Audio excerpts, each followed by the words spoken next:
Muy buenas noches, tengan todos ustedes, los que nos están mirando por el programa de Radio Fe y Armonía y aquellos que también están observándonos por su cuenta de Facebook, por nuestra cuenta de Facebook.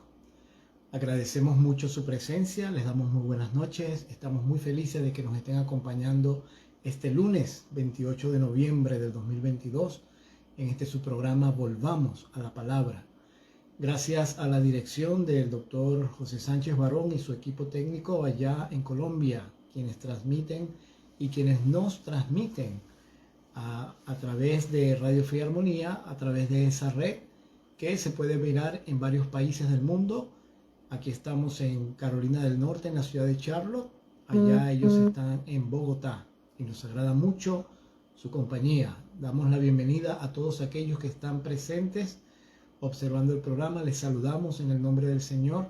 Esperamos que esta sea una gran bendición, este programa, y que podamos seguir aprendiendo y motivándonos al aprendizaje de este libro maravilloso. Así que muchas gracias por estar allí. Hemos estado estudiando durante todos estos días. Este es el programa número 31 de Volvamos a la Palabra. Hemos estado estudiando particularmente el libro del Apocalipsis, y la idea de este programa es motivar, incentivar a las personas para que puedan estudiar el libro sagrado, para que puedan estudiar la Biblia.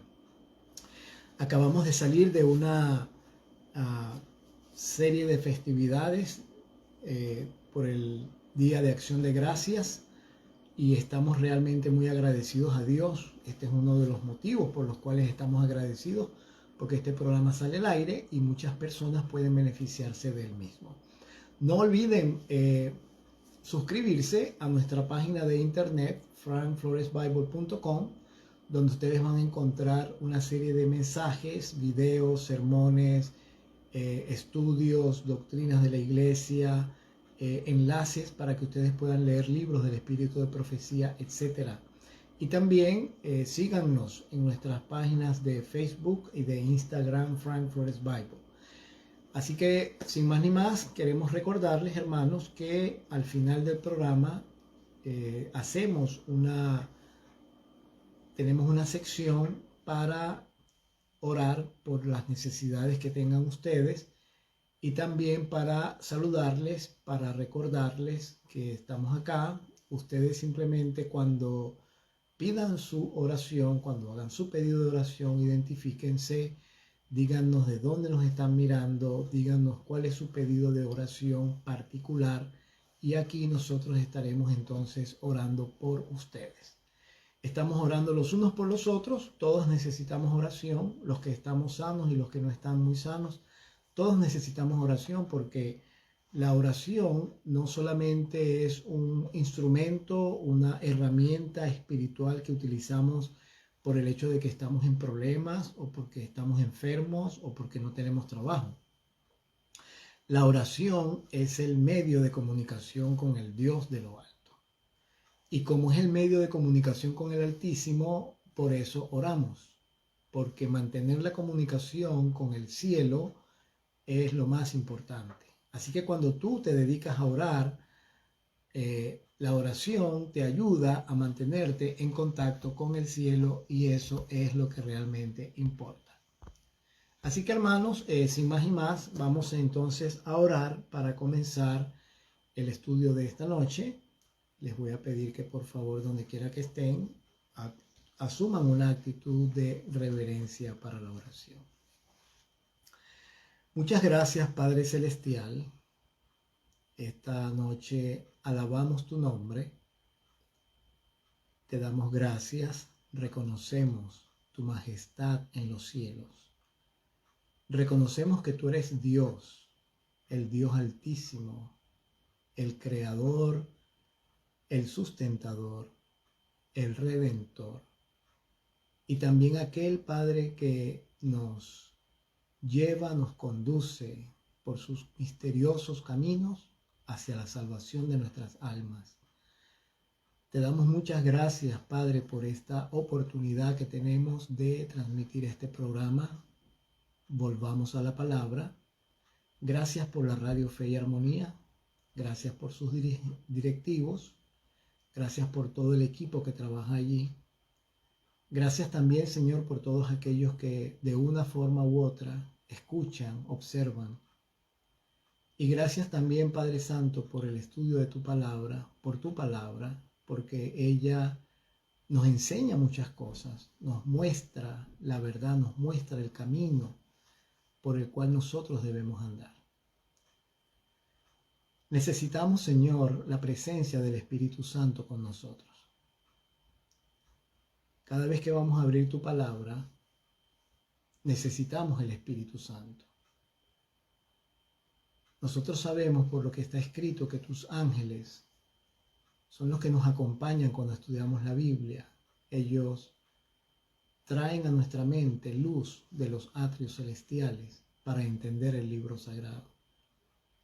Nosotros sabemos que los ángeles son los que hablan en nuestros oídos, nos susurran, nos dicen, nos aconsejan, porque tú, Señor, los envías. Y cuando un ángel es enviado en el nombre del Señor, llega a ser omnipotente y de esta manera Él nos guía y nos dirige hacia la verdad. Pedimos, por lo tanto, Padre Santo, que el Espíritu Santo pueda visitarnos a través de los ángeles y que podamos tener esta gran bendición de ser iluminados por la sabiduría celestial para entender el libro sagrado, para entender especialmente los libros de Daniel y Apocalipsis, porque ellos traen una reforma y un reavivamiento en la vida. Así que, Padre, nos ponemos en tus manos. Pedimos que tú nos dirijas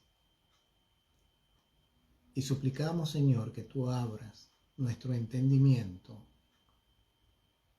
que podamos aplicar inteligencia y sabiduría al texto, que pongamos a un lado conceptos preconcebidos, no basados en tu palabra, que pongamos a un lado la tradición que hemos aprendido desde niños, que nos han enseñado nuestros padres, abuelos, que tengamos una disposición para aprender y que tengamos también, Señor, el deseo de conocerte más y mejor. Gracias, Padre. Te alabamos y bendecimos en esta noche, contando con tu presencia en el nombre de Jesús. Amén. Bien, hermanos, entonces aquí estamos. Hemos estado estudiando las iglesias del Apocalipsis y ahora nos corresponde Filadelfia. Cada iglesia del Apocalipsis tiene su particularidad, eso lo hemos dicho a través de los estudios. Éfeso, Esmirna, Pérgamo, Tiatira, Sardis, cada una tiene su particularidad.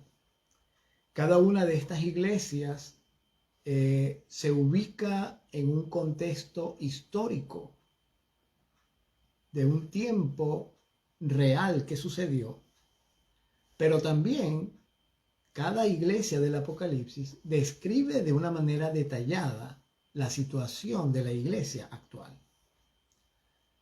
Cada amonestación que Jesús da a las iglesias es una amonestación directa para nosotros.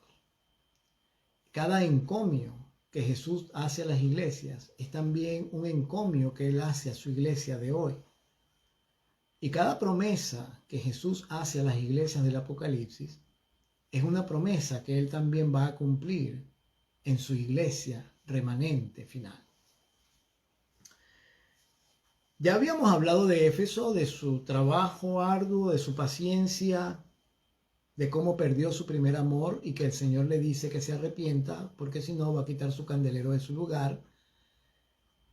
La última vez que nos reunimos para estudiar estuvimos hablando de la segunda venida en los mensajes de las iglesias y hemos estado haciendo énfasis en que la Biblia, cuando la Biblia dice que el Señor dice que vendrá pronto, no siempre está hablando de la segunda venida, está hablando de una venida a ti, a mí, una venida a nosotros. en el mensaje a Esmirna, el Señor encomia a la iglesia porque aunque es pobre, es rica por el hecho de que es una iglesia perseguida. Esmirna es la respuesta a la pérdida del primer amor de Éfeso. Cuando el Señor ve que su iglesia entra en crisis espiritual, cuando el Señor ve que su iglesia pierde una cualidad que él antes le gustaba y no la recupera, entonces el Señor permite el crisol, porque el crisol es la solución, la prueba es la solución. Por eso dice Santiago en el capítulo 1 que debemos estar felices si andamos en diversas pruebas, porque la prueba de nuestra fe produce paciencia. Y Apocalipsis dice, aquí está la paciencia de los santos. Así que la paciencia es un fruto del Espíritu, y lo único que produce paciencia en la vida cristiana es el crisol. El crisol que Dios permite que tenga su iglesia es la solución para la falta de fe, para la tibieza espiritual. El crisol es la solución para la indiferencia espiritual. Así que entonces el Señor, luego que Esmirna pasa por el crisol y suceden los 10 años de prueba, de persecución, entonces la iglesia entra en un periodo de amnistía, de paz entre comillas, y le sucede a la iglesia de Pérgamo, en la cual el Señor dice que ellos están donde está el trono de Satanás, porque allí comienzan las concesiones. Es el periodo de la iglesia cristiana cuando empieza la iglesia a doblar su brazo para permitir que ingresen dentro de la iglesia doctrinas diabólicas como la doctrina de Balaam. La doctrina de Balaam es la doctrina de la doble cara, es la doctrina de yo te adoro, pero yo también quiero complacer mis caprichos. La doctrina de Balaam es la doctrina de yo conozco tu voluntad, pero quiero hacer la mía, por favor permíteme hacer mi voluntad. Esa es la doctrina de Balaam que se mete dentro de la iglesia y que la vemos hoy día en la iglesia. El Señor le dice a Balaam que se arrepienta, a la iglesia de Pérgamo, que se arrepienta. El Señor está dispuesto a usar la espada que sale de su boca, que simboliza la palabra de Dios. Después de Pérgamo viene Tiatira, que Tiatira es como una continuación de la apostasía en la cual está Pérgamo. En Tiatira nosotros identificamos la iglesia de Tiatira porque el Señor le dice a Tiatira que Él le ha dado tiempo a Jezabel para que se arrepienta, y es la única iglesia en la cual la palabra tiempo es mencionada. Y este tiempo de Tiatira no es otra cosa que el periodo de persecución papal desde el año 538 hasta 1798.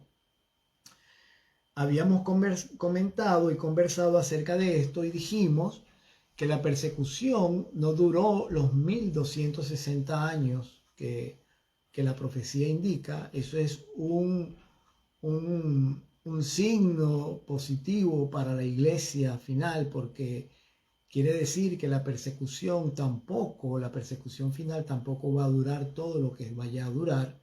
El Señor va a acortar los días, como dice San Mateo, para que sus hijos, sus escogidos, no se pierdan. Y dice la Biblia que el Señor le dio tiempo a Jezabel, y Jezabel vivió en el tiempo de Elías. Esas características de la iglesia de Tiatira nos hacen pensar que el tiempo de Jezabel, el tiempo de la iglesia de Tiatira es desde el año 538 a 1798, porque ahí están incluidos los 3 años y medio de la sequía de Elías, que proféticamente representan el periodo de persecución papal. Y luego entonces vino Sardis, el mensaje a Sardis, la iglesia que tiene nombre de que vive pero está muerta, porque es la iglesia que viene después de la Reforma Protestante, y es la iglesia que a quien el Señor le dice que sus obras postreras son más que las primeras. Y le dice el Señor, eso es a Tiatira. A Sardis el Señor le dice que tiene nombre. A Sardis el Señor le dice sé vigilante, y afirma las otras cosas que están para morir. Hablamos acerca de la vigilia, lo importante que es el vigilar, porque el Señor manda a Sardis a vigilar, porque nos manda a nosotros a velar y orar. cuán importante es velar y orar. Y el Señor le dice a Sardis, acuérdate de lo que has recibido y oído y guárdalo, arrepiéntete, porque si no velas, vendré sobre ti como ladrón y no sabrás en qué hora vendré a ti. Otra vez el Señor está hablando, no está hablando de su segunda venida. Yo escuché a un predicador no hace muchos días atrás diciendo qué pasaría si Jesús llega ahora mismo y nos sorprende a todos como un ladrón en la noche. ¿O qué pasaría si el Señor Jesús viene mientras tú estás durmiendo y te sorprende como un ladrón en la noche?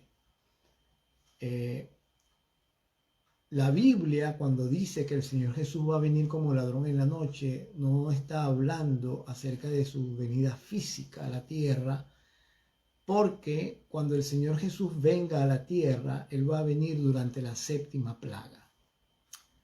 La séptima plaga, cuando la séptima plaga caiga o se deje manifestar en la tierra, ya habrán pasado 6 plagas anteriores y el mundo va a estar devastado.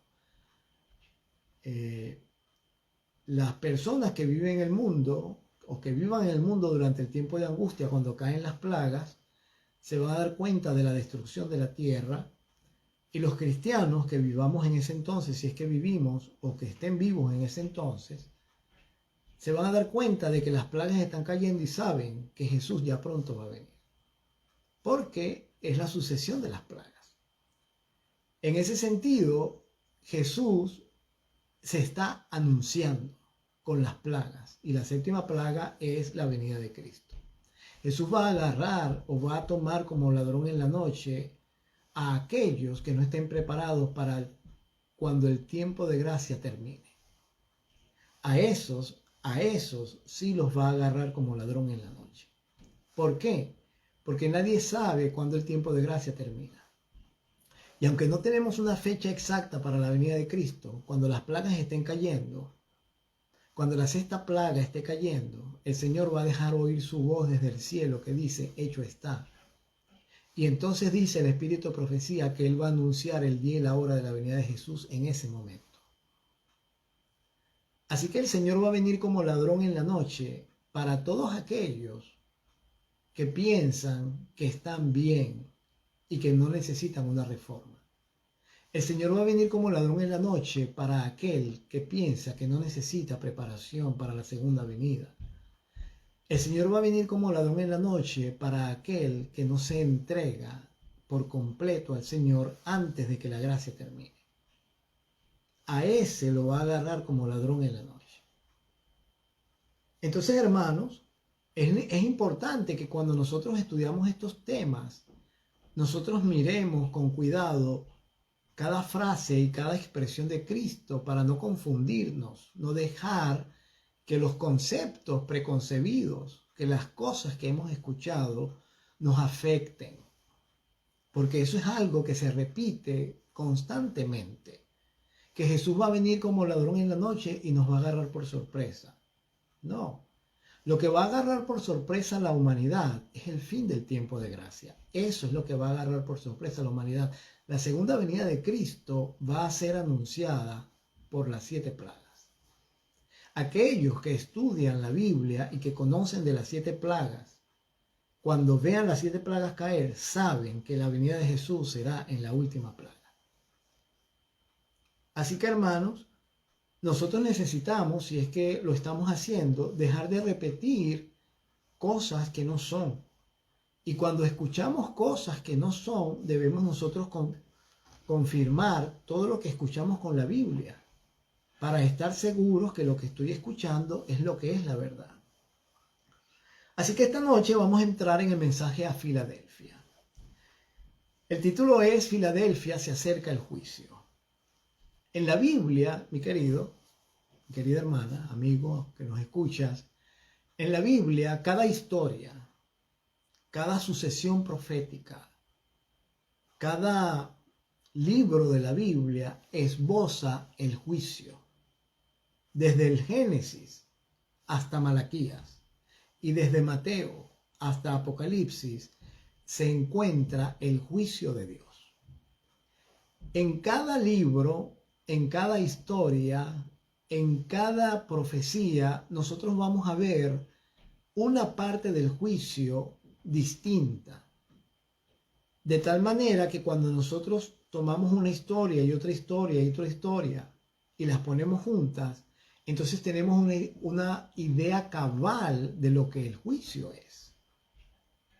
No es que una profecía habla del juicio y nos cuenta todo, no.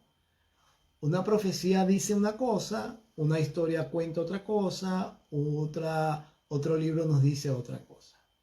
Y esta noche, cuando vamos a estudiar el libro de Filadelfia, el libro el capítulo 3 de Apocalipsis, la iglesia de Filadelfia, nos vamos a dar cuenta de eso. Vamos a leer el mensaje a Filadelfia y luego entonces vamos a entrar con lo que tiene que ver con el juicio y nos vamos a dar cuenta de los detalles de la iglesia. Recordemos que el mensaje a Sardis comenzó en el año 1798 cuando terminó la persecución y luego finaliza alrededor del año 1830-33. Esa es la época cuando se levantan los hombres y mujeres mileritas a predicar que Jesús viene por segunda vez. Y dice la Biblia en el capítulo 3, versículo 7, escribe al ángel de la iglesia en Filadelfia. Esto dice el santo, el verdadero, el que tiene la llave de David, el que abre y ninguno cierra, y cierra y ninguno abre. Yo conozco tus obras. He aquí, he puesto delante de ti una puerta abierta, la cual nadie puede cerrar. Porque aunque tienes poca fuerza, has guardado mi palabra y no has negado mi nombre. He aquí, yo entrego de la sinagoga de Satanás a los que se dicen ser judíos y no lo son, sino que mienten. He aquí, yo haré que vengan y se postren a tus pies y reconozcan que yo te he amado. Por cuanto has guardado la palabra de mi paciencia, dice el Señor, yo también te guardaré de la hora de la prueba que ha de venir sobre el mundo entero para probar a los que moran sobre la tierra. He aquí, yo vengo pronto. Retén lo que tienes para que ninguno tome tu corona. Al que venciere, yo lo haré columna en el templo de mi Dios, y nunca más saldrá de allí. Y escribiré sobre él el nombre de mi Dios. Y el nombre de la ciudad de mi Dios, la nueva Jerusalén, la cual desciende del cielo de mi Dios, y mi nombre nuevo. El que tiene oído, oiga lo que el Espíritu dice a las iglesias. Nos encontramos ahora, hermanos, con un mensaje bien interesante. Noten ustedes que Jesús comienza identificándose como el santo, el verdadero. Y luego dice que él tiene la llave de David y que él es quien abre y ninguno cierra, y cierra y ninguno abre. Vamos a comenzar a pensar por qué Jesús dice que él tiene la llave de David. Bueno, David, hermanos, no era portero, para empezar, y tampoco era mayordomo. David fue rey. David era un pastor de ovejas que fue llamado a ser rey y que estuvo huyendo de Saúl por muchos años porque Saúl lo quería matar. David fue un rey de Israel que Dios dijo era según el corazón de Dios. Y la Biblia dice que Jesús tiene la llave de David,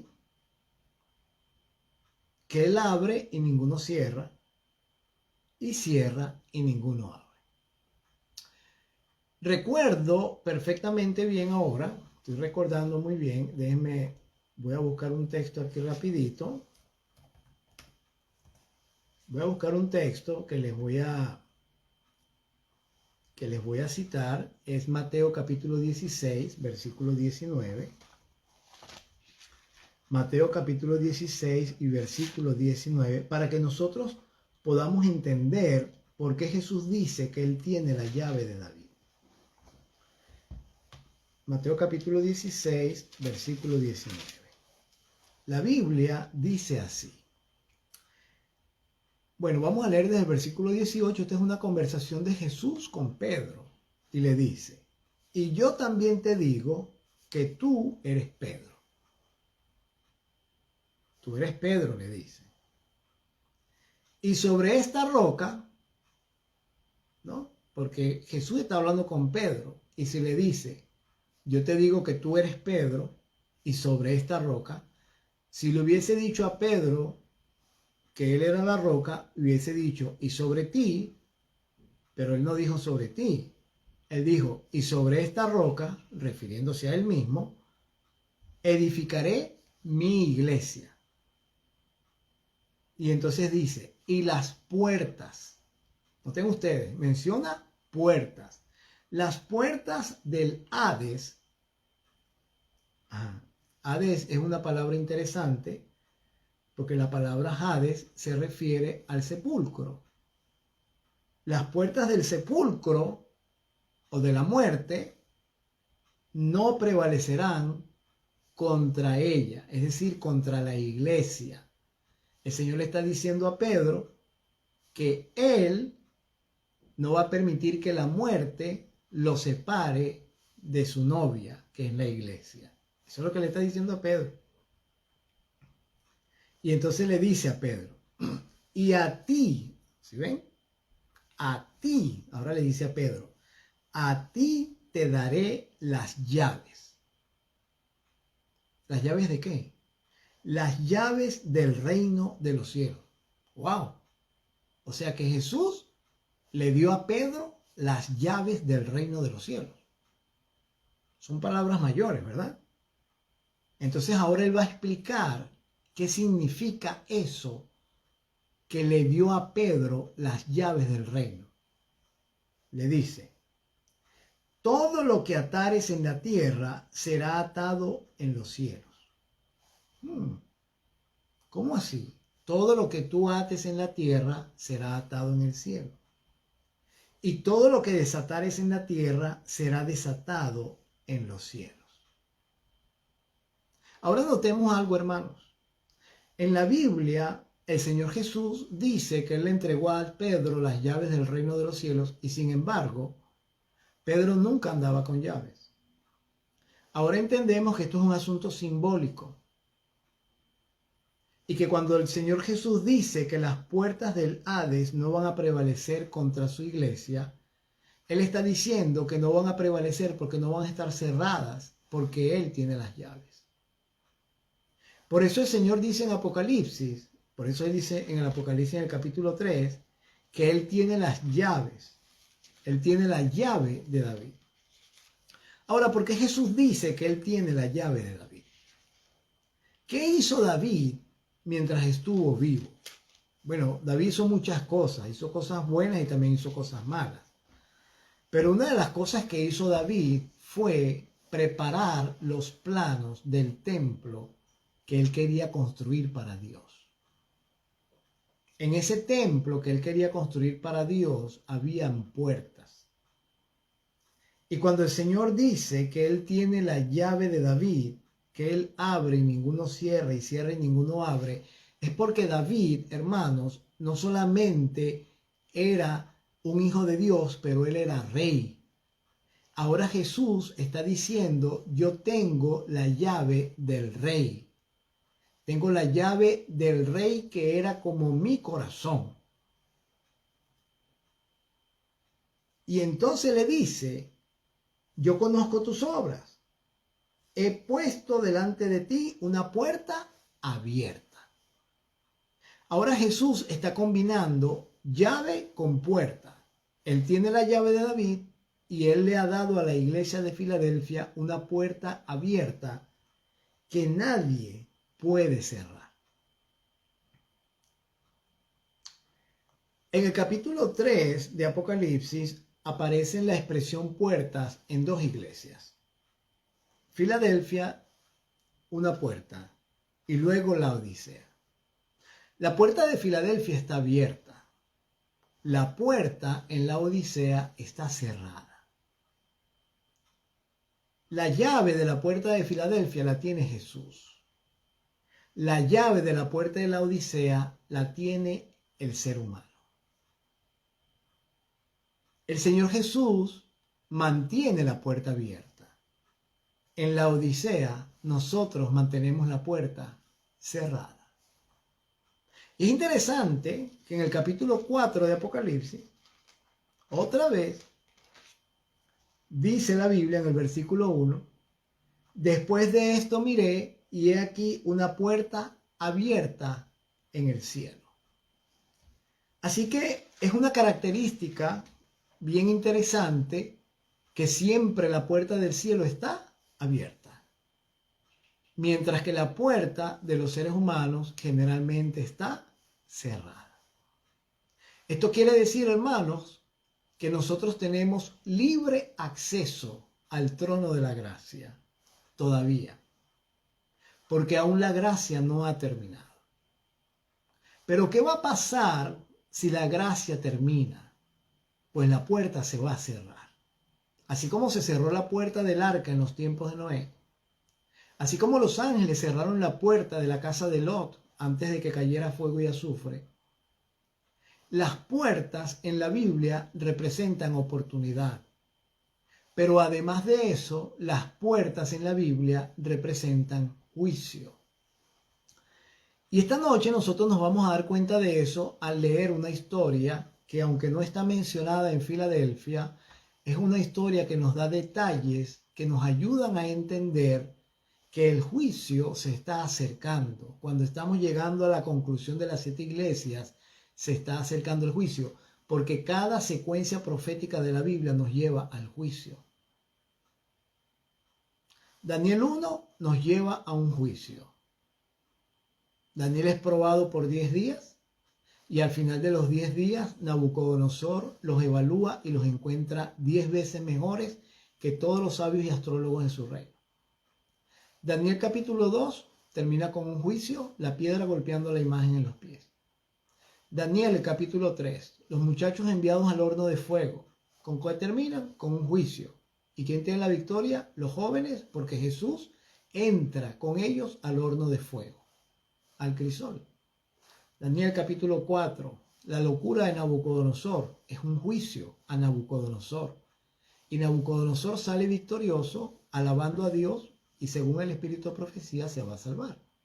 Daniel capítulo 5 termina con un juicio, la escritura en la pared, Belsasar es juzgado, esa noche muere y cae en Babilonia. Daniel capítulo 6, Daniel en el foso de los leones. Darío da un edicto de que todo aquel que no adore a Darío en un plazo de 30 días sea echado en el foso de los leones, es decir, un decreto de muerte. Daniel ora como siempre, es acusado por sus compañeros, lo echan al foso de los leones, hay un juicio, sale victorioso y los que lo acusaban son echados al foso de leones y mueren. Daniel capítulo 7, las 4 bestias, la última bestia, el cuerno pequeño, y viene enseguida el anciano de días que se sienta, se abren los libros y comienza el juicio. Daniel capítulo 8, allí dice hasta 2300 tardes y mañanas y el santuario será purificado, el juicio. Daniel capítulo 9 también termina con el juicio. Y Daniel 10, 11 y 12 terminan con el juicio, el tiempo de angustia y la venida de Cristo. En toda profecía bíblica está el juicio. Lo encontramos en Génesis, lo encontramos en Éxodo, lo encontramos en Levítico, lo encontramos en cada sección de la Biblia, encontramos el juicio. Y nosotros vamos a irnos ahorita al libro de Ruth. En el libro de Ruth, aunque es un libro que parece una historia de romance o qué sé yo, allí nosotros nos vamos a encontrar otra vez con el juicio. Ustedes se acuerdan que Ruth era la mujer que se fue con su suegra. Voy a buscar, espérense un momentico. Estoy en Jueces y aquí está. Seguramente ustedes se acuerdan, ¿verdad? De Noemí, se acuerdan del Cana y se acuerdan de Malón y Kelión, los hijos de Noemí, que ellos murieron. Bueno, la historia se relata porque se mueren los hijos y Ruth y Orfa se quedan viudas, entonces Noemí les dice que se vayan, pero Ruth insiste en quedarse con Noemí. Después Noemí se regresa a su tierra porque escuchó que el hambre había terminado. Y entonces conocen a Booz, que es un pariente cercano del esposo antiguo de Noemí, y él puede redimir la tierra de Noemí, pero para ello tiene que casarse con alguien que descienda de Noemí o que sea pariente de Noemí. Entonces, como Ruth dio su palabra de que el Dios de Noemí iba a ser su Dios y que la tierra y el pueblo de ella iba a ser su pueblo, ella llegó a ser como familia de Noemí.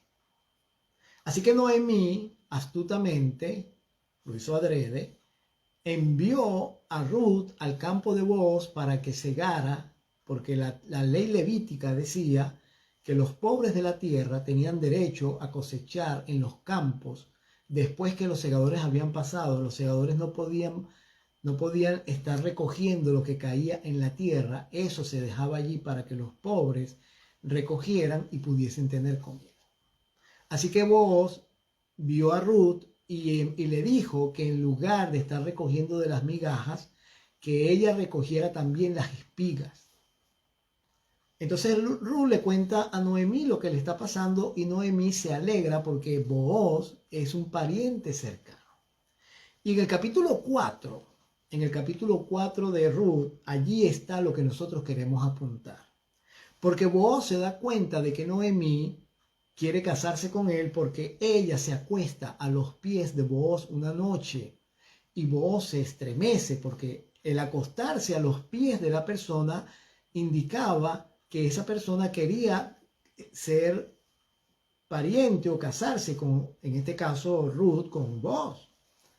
Y Booz se estremeció.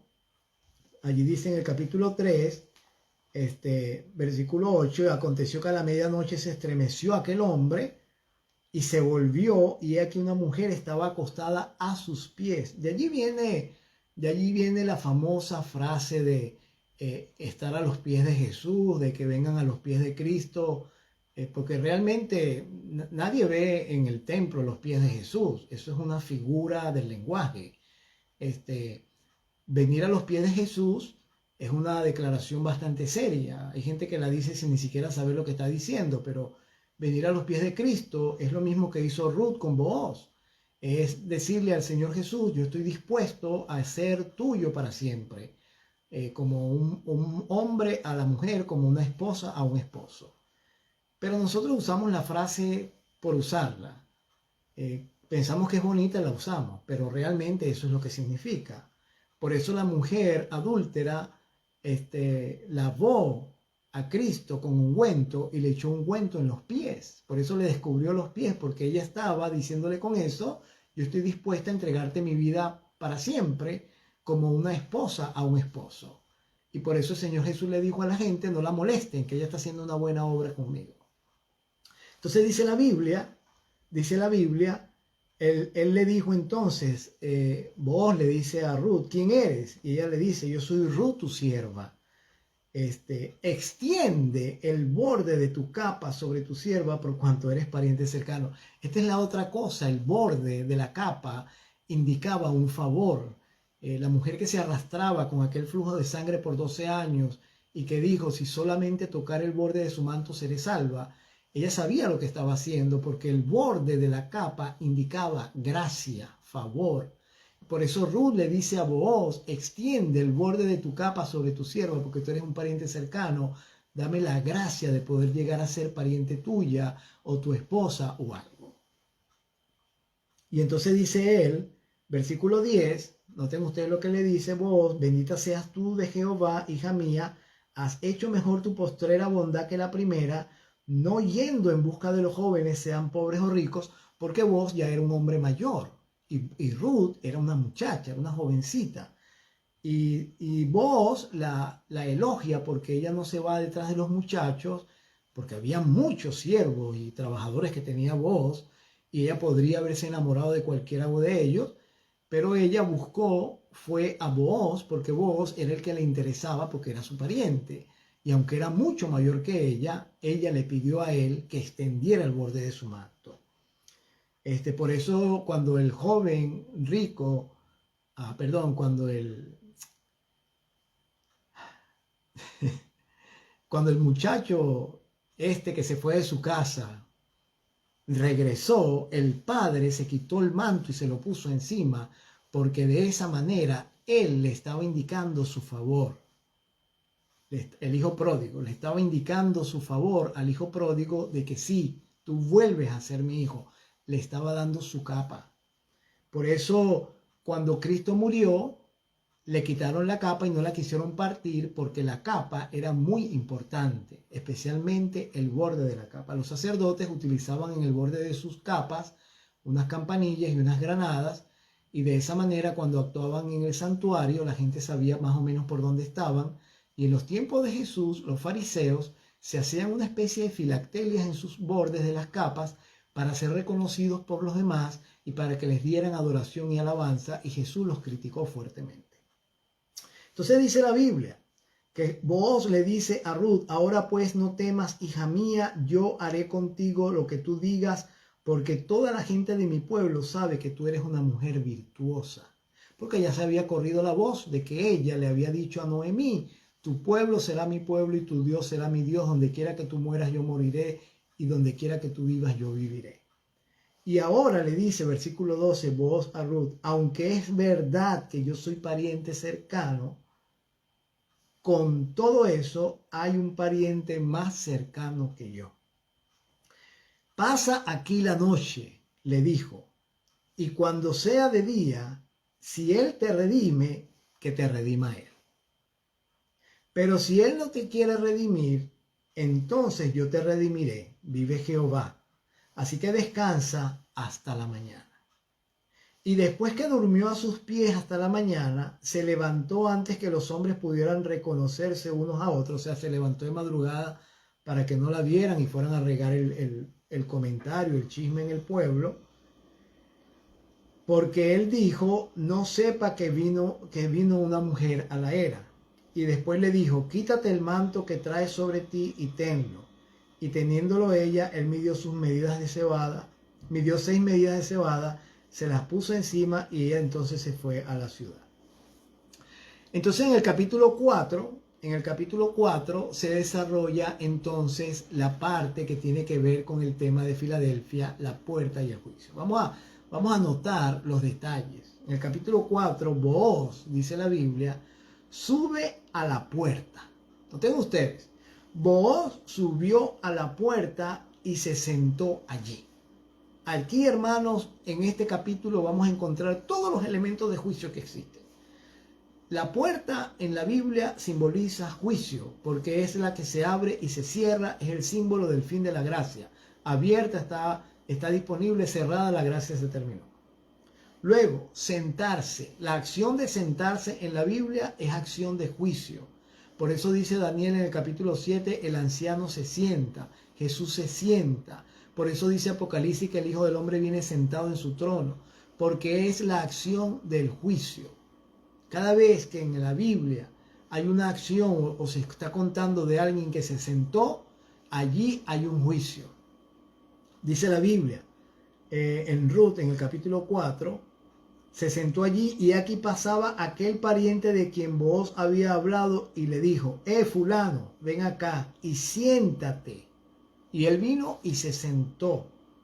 La palabra sentó, sentarse, sentada, etcétera, siéntate, aparece en el capítulo 4, 1, 2, 3, 4, 5, 6, 7, 8 veces.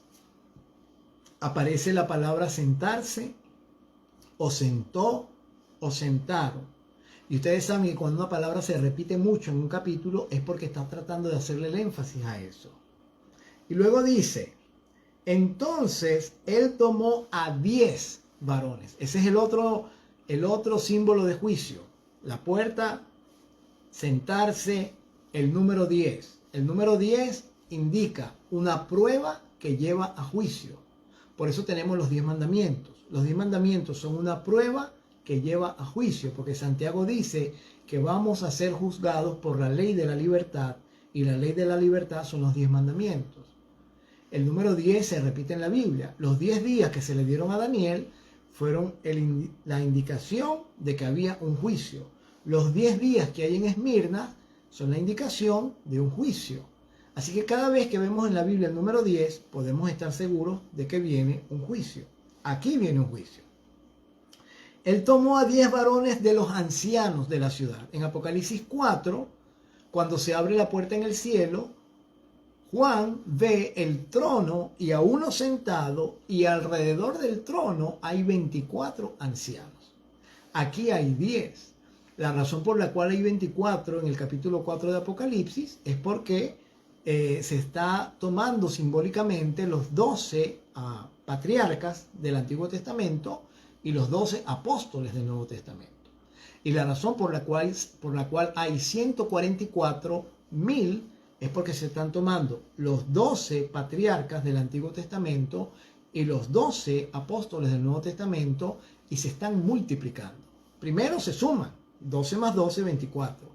Y luego se multiplica, 12 por 12, 144. Y la palabra 1000, ya después vamos a entrar en eso, pero se los adelanto, la palabra 1000 en la Biblia no es un número. La palabra 1000 quiere decir familia total. Así que por eso se llaman los 144 familia total, los 144.000. Vamos a continuar aquí. Y dice, tomó a 10 varones de los ancianos de la ciudad y les dijo, siéntense aquí, y ellos se sentaron. Luego le dice al pariente, Noemí, que ha vuelto del campo de Moab, ahora empieza a contarle la historia, abre como quien dice el libro de memorias y empieza a contarle la historia. Noemí, que ha vuelto del camino de Moab, vende una parte de las tierras que tuvo nuestro hermano Elimelec. Y yo decidí hacértelo saber y decirte que la compres en presencia de los que están aquí sentados. Ellos son los testigos, se dan cuenta, los que se sentaron, los ancianos. Así que sabemos que los 24 ancianos son los testigos del juicio. Decirte que la compres en presencia de los que están aquí sentados y de los ancianos de mi pueblo. O sea que no solamente estaban los ancianos, habían más personas sentadas allí. Y todos ellos estaban siendo testigos de lo que Booz estaba haciendo para poder redimir las tierras de Noemí, que eran de Elimelec, y también redimir a Ruth junto con todo eso. Y le dice, si tú quieres redimir, redime. Y si no quieres redimir, déjamelo saber para que yo lo sepa. Porque no hay otro que redima sino tú y yo después de ti. Y él dijo, yo redimiré. Ahora, hermanos, este hombre que aparece y que está, como quien dice, en primer lugar para poder redimir, es una representación clara del enemigo, de Satanás, quien era el príncipe de este mundo y quien había obtenido todos los derechos de posesión de esta tierra. Pero él, al igual que le sucedió a Booz con este pariente, él no pudo redimir. Él tenía toda la intención de quedarse con este mundo, pero no pudo redimir, porque para poder redimir se necesitaba la sangre del Hijo de Dios, y él no podía hacer eso. Y dice la Biblia, él dijo que él iba a redimir, ¿verdad? Versículo 5. Entonces Booz le dice, oh, por cierto, el mismo día que compres las tierras de mano de Noemí, debes también tomar a Ruth la moabita, mujer del difunto, para que restaures el nombre del muerto sobre su posesión. Ahora, ¿qué pasaba? La ley decía, hermanos, la ley que Dios le dio a los israelitas en el desierto, que la conocían los patriarcas desde Adán hasta que llegó Moisés, porque acuérdense que no había escritura desde Adán hasta Moisés. No se necesitaba la escritura porque la gente no olvidaba nada, tenían una memoria perfecta.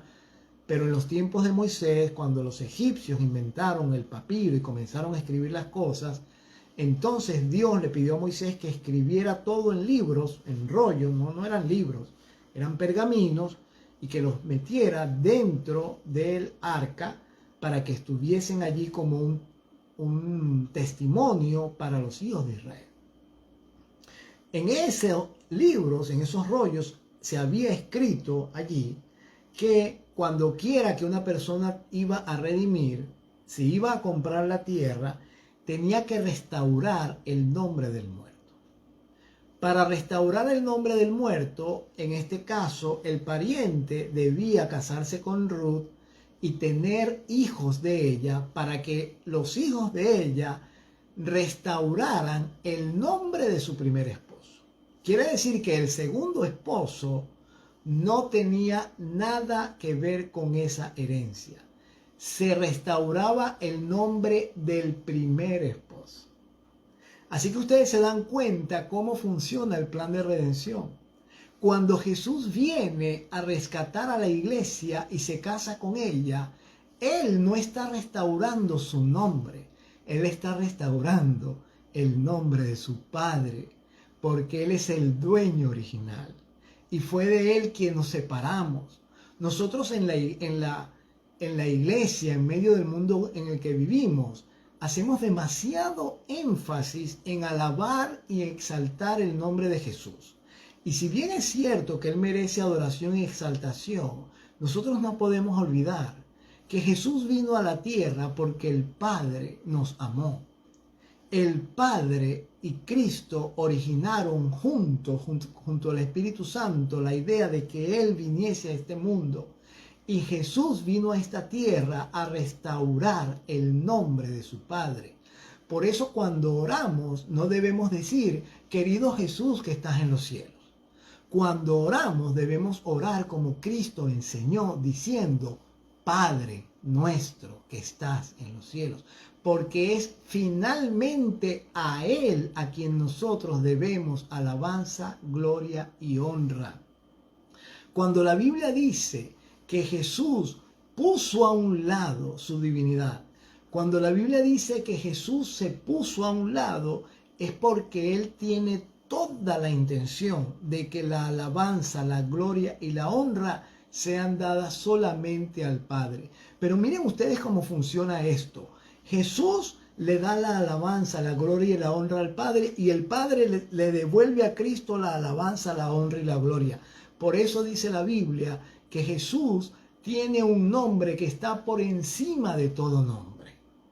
Porque el Padre se lo ha dado, se lo va a dar, se lo dio, y nosotros vamos a tener el privilegio de conocerlo.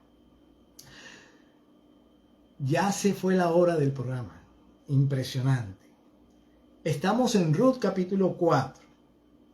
Y dice la Biblia que Booz le dijo a este hombre, el mismo día que compre las tierras de mano de Noemí, debes tomar también a Ruth, la moabita, mujer del difunto, para que restaures el nombre del muerto sobre su posesión.